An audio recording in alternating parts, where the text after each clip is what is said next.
অনেকে ভাবে ইসলাম ত্যাগ করলে সঙ্গে সঙ্গে মৃত্যুদণ্ড দেয়া হয়। আসল সত্যটা কি জানেন?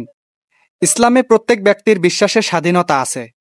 কুরআনে স্পষ্ট বলা হয়েছে ধর্মে কোনো জবরদস্তি নেই।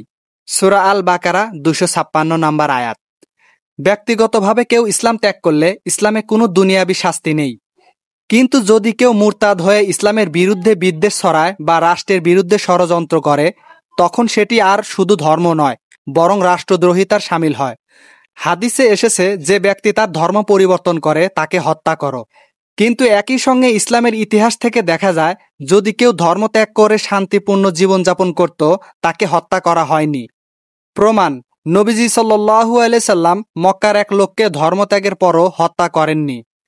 ইসলামে মুরতাদদের শাস্তি ব্যক্তিগত বিশ্বাসের বিরুদ্ধে নয়, বরং রাষ্ট্র ও সমাজ রক্ষার জন্য।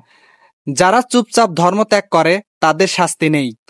শাস্তি কেবল তাদের জন্য যারা ইসলামের বিরুদ্ধে ষড়যন্ত্র করে।